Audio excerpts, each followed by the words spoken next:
ಇವತ್ತು ಗುರುಗಳು ಕೊಟ್ಟಿದ್ದಾರೆ. ಕೊಟ್ಟಿರೋದು ನಾನು ಕೊಟ್ಟಿದ್ದೀನಿ ಅಂತೇಳಿ ಹೇಳ್ಕೊಳ್ಳೋದ್ರಲ್ಲಿ ಏನಿದಿಲ್ಲ. ಆಮೇಲೆ ನನಗೇನು ಇಲ್ಲ, ಹೆಂಗೋ ನಮಗೆ ಈ ಪಾಪದ ಕೊಡ್ತಾ ಇದ್ದಾರೆ ಅಂತಂದಾಗ ಯಾಕಣ್ಣ ಇದು ಮಾಡ್ಬೇಕು. ನೋಡಿದ ಕೂಡ ನಮ್ಮ ಬನ್ನಿ ಬನ್ನಿ ಬನ್ನಿ ಬನ್ನಿ ಅಭಿಷೇಕ ಗುರುಗಳ ಗುರುನಾಥರು ಕೊಟ್ಟಂತ ಈಶ್ವರಲಿಂಗ ಅಲ್ಲಿದೆ ಆ ವೇದಿಕೆಯಲ್ಲಿ. ಅಭಿಷೇಕ ಮಾಡುವ ಅಂತ ಕರೆದ್ಬಿಟ್ಟ.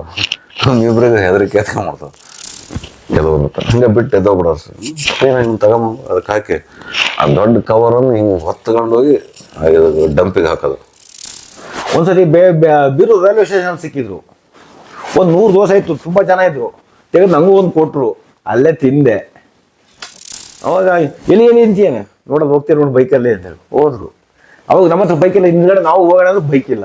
ಬೈಕಿದ್ರು ಫಾಲೋ ಮಾಡ್ಕೊಂಡು ಹೋಗ್ಬಿಡ್ತಿದ್ವಿ. ಅದು ನಡೆದಿದ್ದಾನ. ಇವರು ಹೋಗಿ ಇವತ್ತು ಅಮ್ಮಂದು ಕೆಲಸ ಇತ್ತು ಅಂತೇಳಿ ನಮ್ಮ ದೊಡ್ಡಪ್ಪ ಕೊಟ್ಟರು. ಅವಾಗ ಅವರು ಒಂದು ಪ್ರಸಾದ ತಿಂದರು ಗುರುಗಳು. ಅವ್ರು ಯಾರೋ ಒಬ್ರು ಎಲ್ಲೋ ಹುಬ್ಳಿಯವರೋ ಧಾರವಾಡದವರೋ ಬಂದರು. ಅವ್ರಿಗೇನೋ ಒಂದು ಹೇಳಿದ್ರು, ಒಂದು ವಿಳೆತೆಲ್ಲ ತಗೊಂಬಂದ್ರು. ಮತ್ತು ಅದನ್ನ ಮಾಡಿಬಿಟ್ಟು ಏನೋ ಕೊಟ್ಟರು. ಚೆನ್ನಾಗತ್ತು ಹೋಗೊಂಡ್ರು. ಆ ಥರದವರು ಅವರು ಬಸ್ ಬಂದಾಗಲೂ ಬಸ್ ತಿನ್ನೋಂಗೆ ಸಿಕ್ಕಿದ್ರು. ಗುರುಗಳೇ ಚೆನ್ನಾಗಿದ್ದೇವೆ ಅಂತೇಳಿ.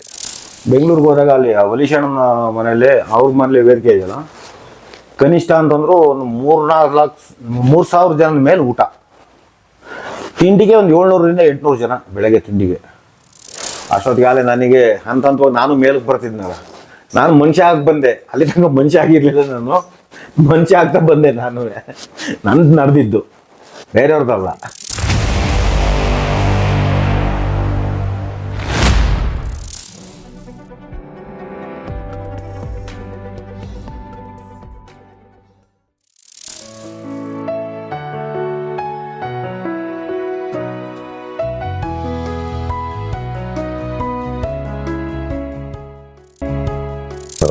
ಹಸುವಿನಿಂದ ವಾಪಸ್ ಬಂದಿದ್ದೆ ಗೊತ್ತಿಲ್ಲ. ಅವ್ರ ಮನೇಲಿ ಖಾಲಿ ಆಯ್ತಾ, ಕೃಷ್ಣ ಹೋಟ್ಲೆಲ್ಲ ಬೇರೂರು ಅತಿ ಕ್ಯಾಂಟೀನಿಗೆ ಕಳಿಸಿ ಒಂದೆರಡಲ್ಲ ತಂದ್ರೆ 100 ದೋಸೆ ತಂದು ಎಲ್ಲರಿಗೂ ಕೊಡೋರು. ಉಪವಾಸದಿಂದ ಯಾರು ಹೋಗಂಗಿಲ್ಲ. ಇವತ್ತು ಗುರುಗಳು ಕೊಟ್ಟಿದ್ದಾರೆ. ಕೊಟ್ಟಿರೋದು ನಾನು ಕೊಟ್ಟಿದ್ದೀನಿ ಅಂತೇಳಿ ಹೇಳ್ಕೊಳ್ಳೋದ್ರಲ್ಲಿ ಏನಿದಿಲ್ಲ.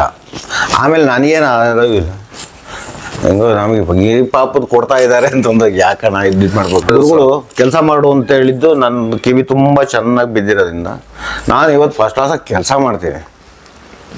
ಬೆಳಗ್ಗೆ ಆದರೆ ಸಂಜೆ ತನಕ ಜಮೀನು ಅದು ನಂದೇ ಕೆಲಸ. ಏನು ಲಾಸ್ ಏನಿಲ್ಲ, ಬರ್ತಾ ಇದೆ ಓಕೆ. ಎಷ್ಟು ಬಂದರೂ ಏನು ಬೇಡ ಅಂತ ಹೇಳ್ತೀವಿ. ಮಾಡೋದ್ರಿಗೆ ಏನಾಗಿದೆ ಅಂದರೆ ಬಂದಿದೆ, ಚೆನ್ನಾಗಿದ್ದೀವಿ, ಮಾಡೋಣ. ಗುರುನಾಥರ ಇದು ಆರಾಧನಾ ದಿವಸ ನಾವು ಬೆಂಗಳೂರು ವೇದಿಕೆಗೆ ಹೋದಾಗ ಇವ್ನು ಏನು ಕೆಲಸ ಮಾಡ್ತಿದ್ದ ಅಂತೇಳಿ, ಇವನು ಕೆಲಸ ಅಂತ ಹೇಳ್ತಾನಲ್ಲ, ಹೆಂಗೆ ಅಂತಂದ್ರೆ ಈ ಹೋದ ಕೂಡಲೇ ಒಂದು ಕೆಲಸ ಆಯ್ತು. ಅಲ್ಲಿ ನಮ್ಮ ಇನ್ನೊಬ್ರು ಗುರು ಬಂದು ಹೇಳಿದಾರೆ, ಗುರು ಅಣ್ಣ ಅಂತೇಳಿ. ನನಗೆ 3 ವರ್ಷ ಊಟ ಹಾಕಿದ ಮಹಾನ್ ಭಾವ ಬೆಂಗಳೂರಲ್ಲಿದ್ದಾಗ. ನಾವು ಹೋದ ಕೂಡಲೇ ನೋಡಿದ ಕೂಡಲೇ ನಮ್ಮ ಬನ್ನಿ ಬನ್ನಿ ಬನ್ನಿ ಬನ್ನಿ ಅಭಿಷೇಕ ಗುರುಗಳ ಗುರುನಾಥರು ಕೊಟ್ಟಂತ ಈಶ್ವರಲಿಂಗ ಅಲ್ಲಿದೆ ಆ ವೇದಿಕೆಯಲ್ಲಿ. ಅಭಿಷೇಕ ಮಾಡುವ ಅಂತ ಕರೆದ್ಬಿಟ್ಟ. ಇಬ್ಬರಿಗೆ ಹೆದರಿಕೆ ಎತ್ಕೊಂಡ್ಬಿಡ್ತಾವ. ಈಗ ಒಳ್ಳೆ ಗೋಳ ಆಯ್ತಲ್ಲ, ಇವನು ಕರೀತಿದ್ದಾನೆ. ಈಗ ನಾವು ಹೋಗಿ ಅದಕ್ಕೆ ಅಭಿಷೇಕ ಮಾಡಿ ಯಾವ ಇದ್ರಲ್ಲಿ ಇದೀವೋ ನಾವು ಅದನ್ನ ಹೆಂಗೆ ಮುಟ್ಟೋದು, 2 ಸಾರಿ ಕತ್ತಿರ್ಗೋದು. ನಾವು ಈ ಕಡೆಯಿಂದ ಅವ್ನು ಆ ಕಡೆ ಮುಂದೆ ಬೇಗ ಬರ್ರಿ, ನಾನು ಈ ಕಡೆ ಬಂದು ಆ ಕಡೆಯಿಂದ ಬಂದು ಬೇಗ ಬರ್ನ ಇವನ್ ಕಡೆಗೆ ಏನಂದ, ಗೈ ಅಥವಾ ಗುರುಗಳಿದ್ದಾರೆ, ಅವ್ರು ಯಾಕೆ ಬಿಡ್ತಿಲ್ಲ, ನಡಿ ಅಥವಾ ಗುರುಗಳ ಮೇಲೆ ಬಾದಾಕ್ ಮಾಡಿಬಿಡೋಣ ಅಂತಂದು ಇಬ್ಬರು ಒಳಗೋದು ಅದೇನು ಅಭಿಷೇಕ ಮಾಡೋದು. ತುಂಬ ಖುಷಿ ಆಗುತ್ತೆ. ಏನೋ ಒಂಥರ ರೋಮಾಂಚನ ಅಲ್ಲಿ. ಗುರುಗಳು ನಮ್ಮನ್ನು ಹತ್ರಕ್ಕೆ ಬಿಟ್ಕೊಂಡ್ರು ಅಂತೇಳಿ ಖುಷಿ ನಮಗೆ. ಅಂದ್ರೆ ಅಲ್ಲಿಗೆ ಅರ್ಥ ಏನು, ಅಷ್ಟು ಹತ್ರಕ್ಕೆ ಬಂದು ಅಭಿಷೇಕ ಮಾಡೋದು ನಾವು ಅಂತಂದ್ರೆ ಗುರುಗಳು ನಮ್ಮನ್ನು ದೂರ ಮಾಡಿಲ್ಲ ಅಂತಾನೆ ಅರ್ಥ. ಯಾಕಂದ್ರೆ ಹತ್ರಕ್ಕೆ ಬಿಟ್ಕೊಳ್ಳೋದು ನಾವು ಒಂಥರ ಆದ್ರೆ ಅದೊಂದು ಖುಷಿ ಆಯ್ತು. ಹೊರಗಡೆ ಬಂದು ನೋಡ್ತಾ ಇದ್ದೆ, ಇವನು ಬಡಿಸಿದ್ದ, ನೀರು ಕೊಡ್ತಾ ಇದ್ದೆ ಎಲ್ಲರಿಗೂ. ಕೈ ತೊಗೊಂಡ್ರೆ ನೀರು ಖಾಲಿ ಆದ್ರೆ ಊರಾಗ ನೀರು ತಗೊಂಬಂದು ಅದಕ್ಕೆ ತುಂಬೋದು. ಇನ್ನು ಕೆಲವ್ರು ಇದ್ದಾರೆ, ನಾನು ತಪ್ಪು ತಿಳ್ಕೊಬಾರ್ದು ಯಾರು ನನ್ನ ಮಾತನ್ನ. ಕೆಲವರು ಊಟ ಮಾಡ್ಬಿಟ್ಟು ಕಡೆ ಪಕ್ಷ ತಟ್ಟೆನ ತೆಗೆದ ಇದಕ್ಕೆ ಡಸ್ಟ್ಬಿನ್ನಿಗೆ ಹಾಕೋಷ್ಟು ಇದಿಲ್ಲ ಅವ್ರಿಗೆ. ಕೆಲವರು ಹಂಗೆ ಬಿಟ್ಟು ಎದ್ದೋಗ್ಬಿಡೋರು. ಹಿಂಗೆ ತಗೊಂಬ ಅದಕ್ಕೆ ಹಾಕಿ ಆ ದೊಡ್ಡ ಕವರನ್ನು ಹಿಂಗೆ ಹೊತ್ಕೊಂಡು ಹೋಗಿ ಡಂಪಿಗೆ ಹಾಕೋದು. ನಾನು ನೋಡ್ದೆ ಅಲ್ಲಿ 4,000-6,000 ಜನ ಊಟ ಮಾಡೋರು, ಒಂದೇ ಒಂದು ತಟ್ಟೆ ಬಿದ್ದು ಗಲೀಜಾಗಲಿಲ್ಲ ಅಲ್ಲಿ. ಅದು ಗುರುಗಳ ಮೇಲಿನ ಭಕ್ತಿ. ಅದನ್ನ ಮಾಡ್ತಾ ಇದ್ದ ಅವನು. ಗುರುನಾಥರು ಯಾವಾಗ ಹೇಳೋರು, ಗುರು ಸೇವೆ ಅಂದ್ರೆ ಯಾವ್ದು ಅಂತಂದ್ರೆ ನಿನ್ನ ಮನಸ್ಸಿಗೆ ತೃಪ್ತಿಯಾಗಿ ಸೇವೆಗಳು ಮಾಡೋದು, ಗುರು ಭಕ್ತರ ಸೇವೆ ಮಾಡೋದು. ಅದೇ ಹೇಳೋದು ನಾವು ಮಾಡೋದ, ಈಗ ಲೋಟ ತೆಗಿತಿದ್ದ, ತಟ್ಟೆ ತೆಗಿತಿದ್ದ, ಇದೆಲ್ಲ ಮಾಡಿದ್ರೆ ಗುರು ಭಕ್ತಿ ಅಂತಂದ್ರೆ ಗುರು ಸೇವೆ ಮಾಡೋದಂದ್ರೆ ರಸೀತಿ ಹಾಕೋದಲ್ಲ ಅಂತ ಹೇಳೋರು. ರಸೀತಿ ಹಾಕ್ಸ್ಬಿಟ್ಟು ನಾನು ಗುರು ಸೇವೆ ಮಾಡಿದೆ ಅದೆಲ್ಲ. ದುಡ್ಡು ಯಾರು ಬೇಕಾದ್ರೂ ಕೊಡ್ಬೋದು, ಎಷ್ಟು ಬೇಕಾದ್ರೂ ಕೊಡ್ಬೋದು. ಆದ್ರೆ ಇದ್ರಲ್ಲಿ ಇದೆಯಲ್ಲ ಆನಂದ, ಕೆಲವರಿಗೆ ಬಡಿಸೋದ್ರಲ್ಲಿ, ಇದನ್ನ ಕ್ಲೀನ್ ಮಾಡೋದ್ರಲ್ಲಿ, ಅದು ಗುರು ಸೇವೆ. ಅದನ್ನ ಇವನು ಮಾಡಿದ್ದಷ್ಟು ದೊಡ್ಡದು. ಗುರುಗಳು ನೋಡಿದ್ವಲ್ಲ, ನಮ್ಮ ಕಣ್ಣಾರೆ ನೋಡಿದ್ವು, ಅವರು ಒಂದು ಆಶೀರ್ವಾದ ಇವತ್ತು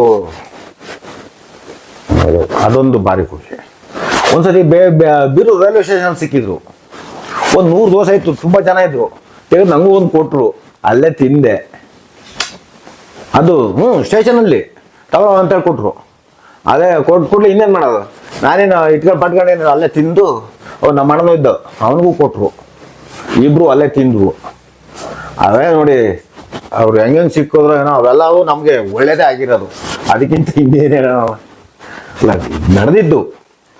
ಒಂದ್ಸಲ ಹಿಂಗೆ ನಿಂತಿದ್ದೆ, ಬಾಲಾಜಿ ಇದ್ದ, ಗುರು ಹೋಗ್ತಾರೆ ನೋಡೋ ಅಂದ್ರೆ ಬೈಕಲ್ಲಿ ಹೋಗ್ತಿದ್ದಾರೆ. ನಾನು ನೀನು ತೋರಿಸ್ದೆ, ಗುರುಗಳು ಹೋಗ್ತಾರೆ ನೋಡೋ ಇಲ್ಲಿ ಅಂತೇಳಿ, ಇದೇ ರೋಡಲ್ಲಿ ಹೋದ್ರು. ಅವಾಗ ಎಲ್ಲಿ ನಿಂತಿಯೇನೆ ನೋಡೋದು, ಹೋಗ್ತೀರಿ ನೋಡಿ ಬೈಕಲ್ಲಿ ಅಂತೇಳಿ ಹೋದ್ರು. ಅವಾಗ ನಮ್ಮ ಹತ್ರ ಬೈಕಿಲ್ಲ, ಹಿಂದ್ಗಡೆ ನಾವು ಹೋಗೋಣ ಅಂದ್ರೆ ಬೈಕ್ ಇಲ್ಲ, ಬೈಕಿದ್ರು ಫಾಲೋ ಮಾಡ್ಕೊಂಡು ಹೋಗ್ಬಿಡ್ತಿದ್ವಿ. ಅದು ನಡೆದಿದ್ದ. ನಮ್ಮ ದೊಡ್ಡಪ್ಪ ಮಾತಾಡ್ತಿದ್ದು ನೋಡಿದ್ರೆ ಅವ್ರು ನಮ್ಗೆ ಏನೋ ಹತ್ರದ್ದು ಇದು. ಅವ್ರ ಮನೇಲಿ ನಮ್ಮ ಮನೇಲಿ ತಿಥಿ ಆದಾಗ ಇಲ್ಲಿಂದ ನಮ್ಮ ದೊಡ್ಡಪ್ಪ ಪ್ರಸಾದ ತಗೊಂಡ್ರು, ಅವ್ರು ತಿಂದ್ರು ಗುರುಗಳು. ನಮ್ಮ ಅಜ್ಜಿದು ತಿಥಿಗೆ ನಮ್ಮ ದೊಡ್ಡಪ್ಪ ಬಂದಿದ್ರು. ಇಲ್ಲಿ ಕಡೂರಲ್ಲಿ ALS ಮನೇಲಿ ಸುಬ್ರಹ್ಮಣ್ಯ ಶಾಸ್ತ್ರಿಗಳ ಮನೇಲಿ ತಿಥಿ ಮಾಡಿದ್ರು ನಮ್ಮ ದೊಡ್ಡಪ್ಪ. ಆವಾಗ ಅದನ್ನ ತಗೊಂಡು ಅಲ್ಲಿಗೆ ಹೋದ್ವು. ಸಂಜೆನೆ ಕರೆಕ್ಟಾಗಿ ಗುರುಗಳು ಸಿಕ್ಕಿದ್ರು, ಅಡ್ಡದ ಮೇಲೆ ಕೂತಿದ್ರು, ತುಂಬ ಜನ ಇದ್ರು. ಇವ್ರು ಹೋಗಿ ಇವತ್ತು ಅಮ್ಮಂದು ಕೆಲಸ ಇತ್ತು ಅಂತೇಳಿ ನಮ್ಮ ದೊಡ್ಡಪ್ಪ ಕೊಟ್ಟರು. ಅವಾಗ ಅವರು ಒಂದು ಪ್ರಸಾದ ತಿಂದ್ರು ಗುರುಗಳು. ಆಮೇಲೆ ಅಲ್ಲಿ ಕೊಟ್ಟರು, ಅದನ್ನು ನಾನು ತಿಂದು ನನಗೆ ಅವರು ನಮ್ಮ ದೊಡ್ಡಪ್ಪನೂ ಇದ್ರಲ್ಲ, ಅವ್ರು ಗುರುಗಳು ಬಂದು ಏನೇ ಕೊಟ್ಟರು ನಾನು ಯಾವತ್ತೂ ಎಲ್ಲ ತಿಂದೆ ಬಂದಿರೋದು. ಇವತ್ತು ಹೊಟ್ಟೆ ತುಂಬ ಅನ್ನ ನನಗೆ ಇವತ್ತು ಎಲ್ಲದಕ್ಕಿಂತ ಕರೆಕ್ಟಾಗಿ ಹೇಳೋದಾದ್ರೆ, ನಾನು ಈ ಥರ ಆಗ್ತೀನಿ ಅಂತ ನನಗೂ ಅನಿಸಿರ್ಲಿಲ್ಲ. ನನಗಿದ್ದಿದ್ದ ಪರಿಸ್ಥಿತಿ, ಆಮೇಲೆ ಮನೇಲಿ ನಮ್ಮ ಅಪ್ಪ ಇಲ್ಲ, ಈ ಪಾಪದ ಪೋಲಿ ಬಿದ್ದು ಹೋದನು ಈ ಥರ ಆಗ್ಬಿಡ್ತೀನಿ ಅಂತೇಳಿ ನಾನು ಅಂದ್ಕೊಂಡಿರ್ಲಿಲ್ಲ. ನಿರೀಕ್ಷೆ ಮೀರಿದ್ದು. ನಾನು ಇವತ್ತು ಗುರುಗಳು ಬೆಳಗ್ಗೆ ಎದ್ದು ಕೂಡಲೇ ನಮಸ್ಕಾರ ಮಾಡಿದ್ರೆ ಏನಿಲ್ಲ, ನಾನು ಯಾವ ಪೂಜೆ ಪುನಸ್ಕಾರದವನಲ್ಲ. ನಾವು ನಮಸ್ಕಾರ ಮಾಡ್ಬಿಟ್ಟು ನಮ್ಮ ಕೆಲಸ ಸ್ಟಾರ್ಟ್ ಮಾಡ್ಬಿಟ್ಟು ಫಸ್ಟ್ ಕ್ಲಾಸಾಗಿ ಕೆಲಸ. ಇನ್ನೇನೋಣ ಇದಕ್ಕಿಂತ ಎಲ್ಲ ಅವ್ರ ಮುಂದೆ ಮಿನಿಮಮ್ ಒಂದು 50 ಜನ ಮೇಲೆ ಅವ್ರು ಯಾರೋ ಒಬ್ರು ಎಲ್ಲೋ ಹುಬ್ಳಿಯವರೋ ಧಾರವಾಡದವರೋ ಬಂದರು. ಅವ್ರಿಗೆ ಏನೋ ಒಂದು ಹೇಳಿದ್ರು, ಒಂದು ವಿಳೆತೆಲ್ಲ ತಗೊಂಬಂದ್ರು, ಮತ್ತೆ ಅದನ್ನ ಮಾಡ್ಬಿಟ್ಟು ಏನೋ ಕೊಟ್ಟರು, ಚೆನ್ನಾಗತ್ತೆ ಹೋಗೊಂಡ್ರು. ಆ ಥರದವರು ಅವರು ಬಂದಾಗಲೂ ನಂಗೆ ಸಿಕ್ಕಿದ್ರು, ಗುರುಗಳು ಎಷ್ಟು ಚೆನ್ನಾಗಿದ್ದೇವೆ ಅಂತೇಳಿ. ಅದೇ ಥರದ್ದು ಅಂದರೆ ಈಗ ನನಗೆ ಹೆಂಗೆ ಒಳ್ಳೇದಾಗಿದೆ ಹಂಗೆ ಬೇರೆಯವ್ರಿಗೂ ಒಳ್ಳೇದಾಗಿದೆ. ಈಗ ಬೇರೆಯವ್ರದ್ದು ಒಳ್ಳೇದಾಗಿದೆ ಅಂತ ಅನ್ನೋದಕ್ಕಿಂತ ಫಸ್ಟ್ ನನಗೆ ಒಳ್ಳೇದಾಗ್ಬಿಟ್ಟಿದೆಯಲ್ಲ, ನನಗೆ ಇನ್ನು ಇದಕ್ಕಿಂತ ಇನ್ನೇನು ಬೇಕು. ನಿರೀಕ್ಷೆಗೆ ಮೀರಿದ್ದು ಒಳ್ಳೇದಾಗಿದೆ ನನಗೆ. ಆದರೆ ಬೇಕಾದಷ್ಟು ಜನ ಬರೋರು 100 ಜನ, ಯಾವಾಗ ಹೋದ್ರು ಊಟ, ಯಾವಾಗ ಹೋದ್ರು ಅವ್ರ ಮನೇಲಿ 3 ಗಂಟೆಲೂ ಊಟ, 3 ಗಂಟೆ ತನಕ ಊಟ. ಲಾಸ್ಟಿಗೆ ಆಮೇಲೆ ಎಲ್ಲೋ ಮನೆದೆಲ್ಲ ಖಾಲಿಯಾಗಿ ಹೋಟ್ಲಿಂದ ತರಿಸ್ಕೊಟ್ಟಿರೋದು ಸ್ವಲ್ಪ ನಂಗೆ ಗೊತ್ತಿದೆ. ಹೋಟ್ಲಿಂದ ತರಿಸ್ಕೊಟ್ಟು ಅವ್ರ ಮನೇಲಿ ತಿಂದಿರೋದು. ಯಾರು ನಾವು ತಿಂದಿಲ್ಲ ಅಂತೇಳಿ ನಾನು ಕಾಣಂಗೆ ಹೋಗಿರೋದೇ ಗೊತ್ತಿಲ್ಲ. ಊಟ ಮಾಡ್ದಲೇ ಹೋಗೇ ಇಲ್ಲ. ನಾನು ಈ ಮೊನ್ನೆ ಏನು ಮಾಡಿದೆ ಅಂದರೆ, ಗುರುಪೂರ್ಣಿಮೆಗೆ ಬಾಲಾಜಿ ಜೊತೆ ಸಕ್ರೆಪಟ್ಟಣದ ವೇದಿಕೆಗೆ ಇದಕ್ಕೆ ಹೋದ್ವು. ನಾವು ಹೋದಾಗಲೇ 6:30-7 ಗಂಟೆ ಬಾಣಾವರದಲ್ಲಿ ಊಟ ಮಾಡ್ಕೊಂಡು ಬಂದ್ವು ಬಾಲಾಜಿ ಫ್ಯಾಮಿಲಿ, ನಾನು ಹೋಗಿದ್ದು. ಆಮೇಲೆ ಗುರುಗಳದ ಆರಾಧನೆಗೆ ನಾನು ಈ ಸತಿ ಬೆಂಗಳೂರಿಗೆ ಹೋಗಿದ್ದೆ. ಬೆಂಗಳೂರಿಗೆ ಹೋದಾಗ ಅಲ್ಲಿ ವಲೀಶಣ್ಣನ ಮನೇಲಿ, ಅವ್ರ ಮನೇಲಿ ವೇದಿಕೆ ಇದೆಯಲ್ಲ, ಕನಿಷ್ಠ ಅಂತಂದ್ರು ಒಂದು 3,000 ಜನದ ಮೇಲೆ ಊಟ. ತಿಂಡಿಗೆ ಒಂದು 700-800 ಜನ ಬೆಳಗ್ಗೆ ತಿಂಡಿಗೆ. ಅವರು ಮತ್ತೆ ಜಾತಿ ಕುಲ ಅಂತ ಏನಿಲ್ಲ, ಯಾರು ಬಂದರು ಬೆಳಗ್ಗೆ 8ರಿಂದ ರಾತ್ರಿ 11 ಗಂಟೆ ತನಕ ಒಂದೇ ಸಮನೆ ಆಗೋಣ. ನಾನು ಇದೇ ಫಸ್ಟ್ ಅಲ್ಲಿ ಹೋಗಿದ್ದು, ನೋಡ್ಬಿಟ್ಟು ಭಾರಿ ಇದಾಗೋಗ್ಬಿಡ್ತು. ಯಾಕೆಂದ್ರೆ ಬಾಲಾಜಿ ನಾನು ಇಬ್ರು ಹೋಗಿದ್ವು. ಆ ಪಾಪದ ಜನ ಯಾರಿಗೂ ಮತ್ತೆ ಊಟ ಇಲ್ಲ ಅಂತಿಲ್ಲ, ಅಷ್ಟೂ ಊಟ. ಆ ಥರ ನಡೀತಾ ಇದೆ ಗುರುಗಳದ್ದು. ಅವ್ರ ಬಗ್ಗೆ ಮಾತಾಡೋಷ್ಟು ಇದೂ ಇಲ್ಲ, ಆ ಯೋಗ್ಯತೆಯೂ ಇಲ್ಲ. ಆದರೂ ಏನು ಅಂತಂದರೆ, ಫಸ್ಟ್ ನನ್ನ ಜೀವನದಲ್ಲಿ ಹೆದರಿಕೆ ಅನ್ನೋದು ಬಂದಿದೆ. ಅಲ್ಲಿ ಹೆದರ್ಕೊಂಬಿಟ್ಟೆ ಅಣ್ಣ ನಾನು. ಅಲ್ಲ, ಏಕೆಂತಂದ್ರೆ ಒಂದು ನಾನೇನು ಹೆದರಿಕೆ ಅಂತ ಅನ್ನೋದು ಅಲ್ಲ. ನಾನು ದೇವಸ್ಥಾನಕ್ಕೆ ಹೋಗೋದು, ನಮಸ್ಕಾರ ಮಾಡೋದು, ಯಾವುದೇ ದೇವರಾಗ್ಲಿ, ನಾನೇನು ದೇವಸ್ಥಾನಕ್ಕೆ ಒಳಗಡೆ ಹೋಗ್ಬೇಕು ಅಂತೇಳಿ ಏನಿಲ್ಲ.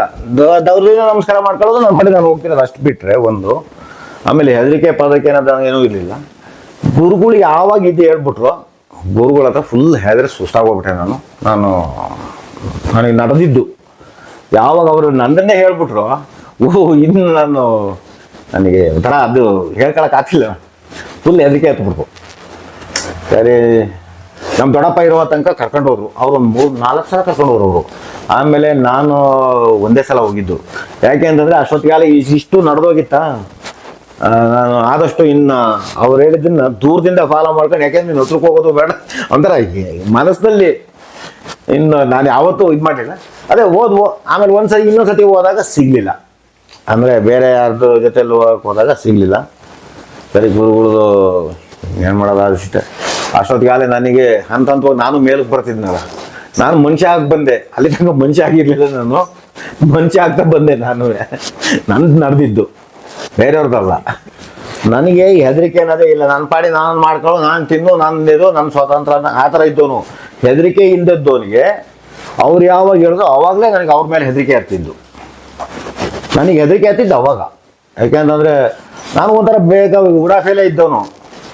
ಅವ್ರು ಯಾವಾಗ ನಂದನ್ನೇ ಹೇಳ್ಬಿಟ್ರು ನನಗೆ ಫುಲ್ ಹೆದರಿಕೆ ಹಾಕ್ಬಿಡ್ತು ಅವ್ರ ಮೇಲೆ. ನೋಡಿದ್ದೇ ನಮ್ಮ ಪುಣ್ಯ ಅಣ್ಣ. ಹೇಗೆ ಅಂತಂದರೆ ಇವತ್ತು ನಾವು ಈ ಮಟ್ಟದಲ್ಲಿ ಉಳಿಯೋದಕ್ಕೆ ಅವರ ಆಶೀರ್ವಾದ. ದಯಮಾಡಿ ಲೈಕ್ ಮಾಡಿ, ಶೇರ್ ಮಾಡಿ, ಸಬ್ಸ್ಕ್ರೈಬ್ ಮಾಡಿ, ಮರೆಯದೆ ಬೆಲ್ ಬಟನ್ ಒತ್ತಿ. ಧನ್ಯವಾದಗಳು.